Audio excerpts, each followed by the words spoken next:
Hello everyone. तो कैसे हैं आप लोग? आई होप कि सब अच्छे होंगे, घर पे सुरक्षित, सेफ।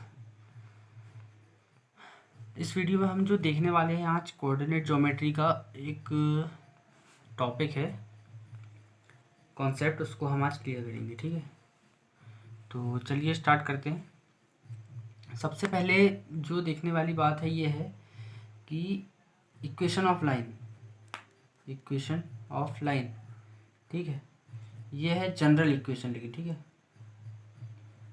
वैसे तो हमने बहुत सारी लाइन के टाइप तक इक्वेशन देख लिए, ये जनरल इक्वेशन ऑफ लाइन है। क्या होता है वो? A x plus b y plus C equals to zero. ये होती है जनरल इक्वेशन की, लाइन की जनरल इक्वेशन।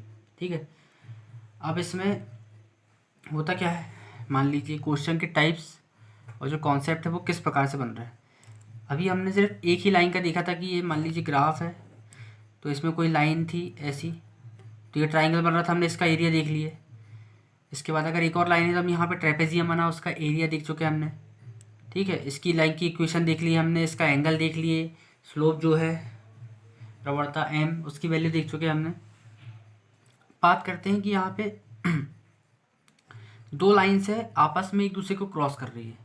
ठीक है, तो दो टाइप से वो उसके क्वेश्चन है मेनली, हम उस टाइप्स के देखते हैं। मान लीजिए दो लाइन्स है, तो ये एक लाइन है और ये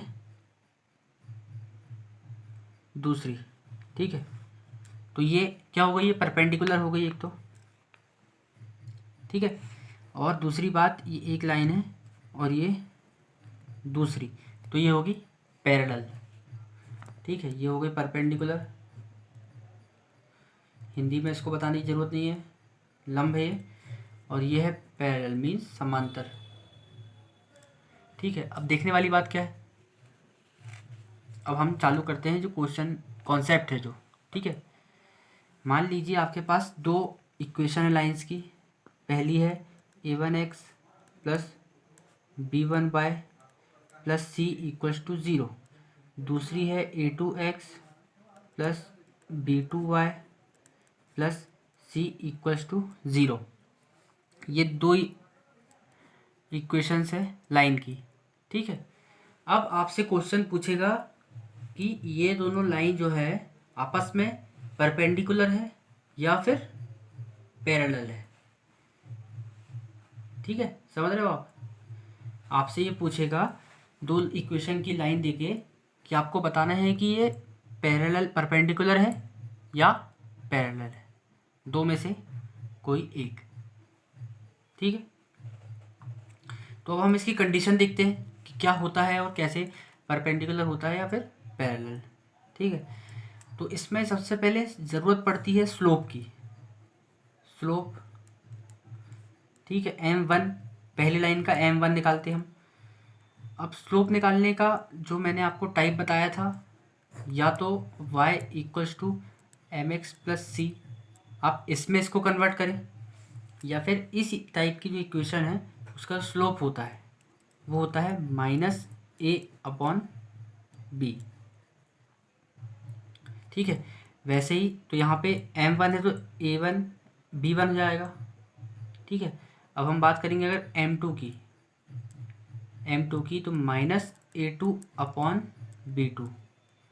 क्लियर है? अब कंडीशन की बात करते हैं हम कि कंडीशन क्या है इसमें, किसकी? हमको बताना है कि वो लाइन जो है परपेंडिकुलर है या फिर पैरेलल है। पहली कंडीशन देखते हैं, अगर m1 if m1 m2 equals to -1, ठीक है, तो लाइन जो है वो क्या होगी, परपेंडिकुलर। समझ गए? और कंडीशन मैं नीचे लिखता हूँ, थोड़ा इसको हल्का सा और सॉल्व करना है अपन को भी। कंडीशन सेकंड की अगर मैं बात करूँ, if m1 equals to m2, तो ये क्या हो जाएगा आपस में, पैरेलल। अब इसको याद रखने का जो एक तरीका है वो ये है एम आपको मालूम है क्या होता है, स्लोप, ठीक है। तो ये आप स्लोप यहाँ पे देख रहे हैं, एंगल टेन थीटा निकलेगा इसका। तो जाहिर सी बात है कि अगर दोनों का एंगल सेम है, मान लीजिए 45, ये भी 45, तो वो लाइन निश्चित ही डेफिनेटली पैरेलल होगी आपस में। ये इसको एक याद करने का तरीका हो गया कि M1 M2 अगर इक्वल है, theta tan theta 1 tan theta 2 same है, तो लाइन जो है आपस में पैरेलल होगी। ये तो आपको क्लियर होगा, ये याद करने का तरीका हो गया, ठीक है। इसको अब हम अगर थोड़ा और सॉल्व करना चाहें कि यार किस तरीके से और याद रख सकते हैं हम इसको, तो M1 क्या है हमारे पास, -A1/B1 इंटू M2 क्या है, -A2/B2, ठीक है, इक्वल्स टू -1। अब यहाँ पे माइनस माइनस प्लस हो गया, ठीक है। अब इसका यहाँ पे हम इंटू करेंगे तो क्या हो जाएगा, A1/A2 इक्वल्स टू -B1/B2। तो A1/A2 plus B1/B2 equals to 0। ये एक कंडीशन हमारे पास और बन गई। एक कंडीशन ये है, एक कंडीशन ये है, ठीक है। दो कंडीशन है हमारे पास एक ही चीज़ की कि परपेंडिकुलर अगर दो लाइन है तो M1 M2 इक्वल्स टू -1, इसका मतलब वो परपेंडिकुलर हो गई, या फिर A1/A2 plus B1/B2 equals to 0।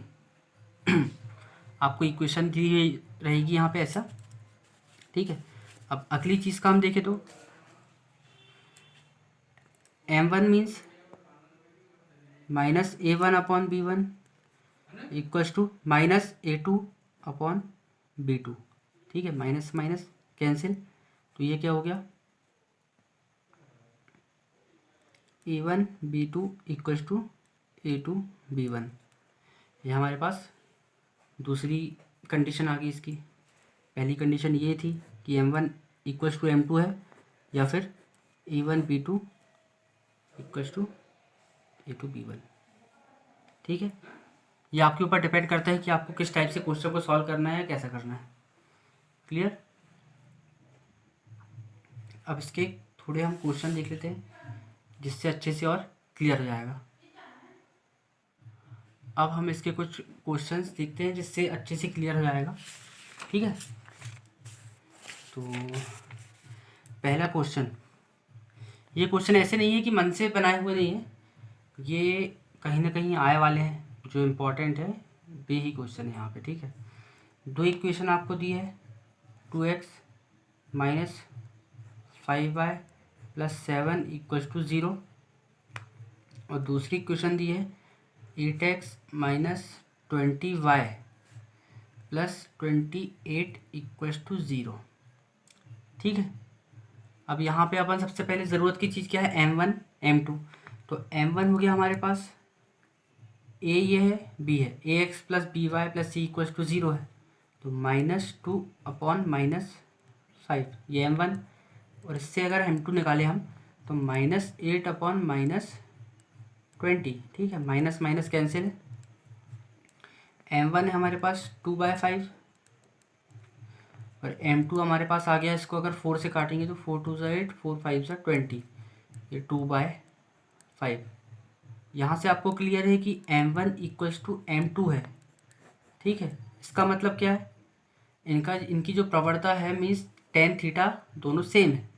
ये एक लाइन है, इसका टेन थीटा ये हो गया, थीटा जो भी बना रहा है वो जिस एक्सिस से, और दूसरा है उसका भी वो सेम है। तो क्लियर है कि यहाँ पे लाइन जो है आपस में पैरेलल है ना। तो ये पैरेलल इसका आंसर हो गया।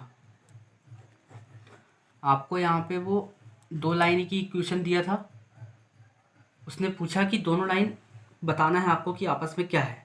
ऑप्शन दे देता है, parallel, perpendicular, coincide means cross कर रही है, ठीक है। इस टाइप से 2-3 ऑप्शन आपको दे देगा। तो हमारा यहाँ क्लियर हो गया कि M1 इक्वल्स टू M2 है, मीन्स लाइन्स पैरेलल है आपस में, ठीक है।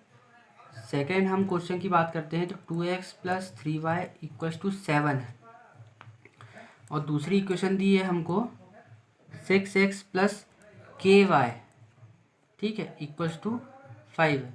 इस टाइप का भी क्वेश्चन बनता है। अब ये दी गई है कि इफ़ इक्वेशंस आर पैरेलल, ठीक है, अगर दोनों जो इक्वेशन है आपस में पैरेलल है तो फाइंड के, तो आपको के की वैल्यू निकालना है। अब फिर हम पहले वही करेंगे जो हमको जिस चीज़ की ज़रूरत है, ठीक है, m1 और m2। तो m1 इक्वल्स टू हो गया -2/3 हो गया, m2 इक्वल्स टू -6/k हो गया। अब पैरेलल है, सिंस ये लिखना सिर्फ समझने के लिए, ठीक है, मैं जो लिख रहा हूँ सिर्फ आपके समझने के हिसाब से, सिंस लाइंस आर पैरेलल मतलब समांतर है, इतना तो समझ आता होगा, वैसे कोई बात नहीं। तो समांतर है means m1 equals to m2 है, ठीक है, -2/3 इक्वल्स टू -6/k है, माइनस से माइनस कैंसिल, क्रॉस मल्टीप्लिकेशन होगा तो 6 3 18/2 मीन्स k इक्वल्स टू 9। ये आपका आंसर।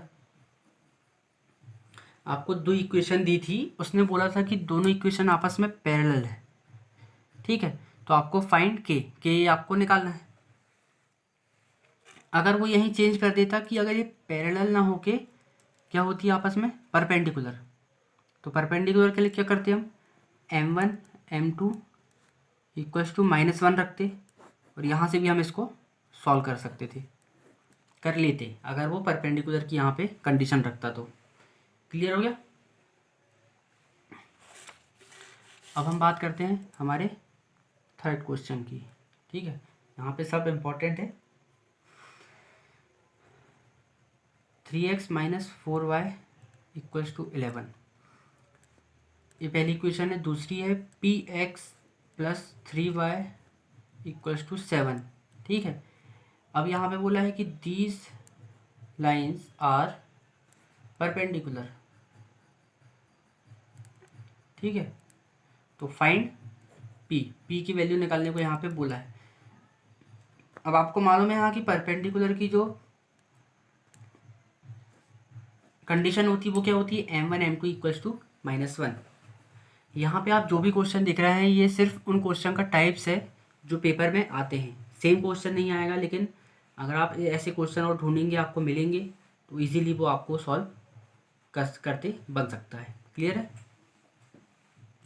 तो यहाँ पे बोला है दो लाइंस आपको इक्वेशन दी है और बोला है कि ये लाइंस आपस में परपेंडिकुलर है, तो आपको p की वैल्यू निकालना है।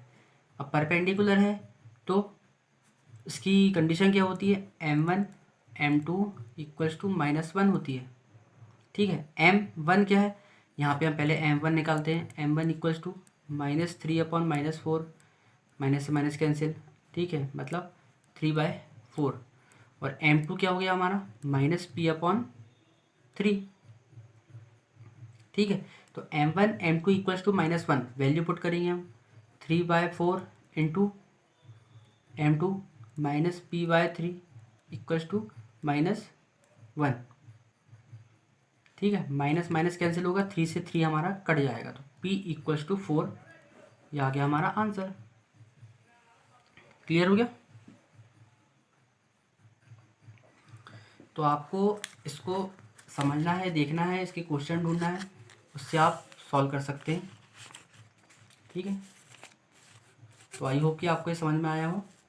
तो प्लीज़ जो नए हैं सब्सक्राइब कीजिए, शेयर कीजिए, लाइक कीजिए, अपने फ्रेंड से शेयर कीजिए जिनको इससे हेल्प मिल सकती है। Okay, thank you.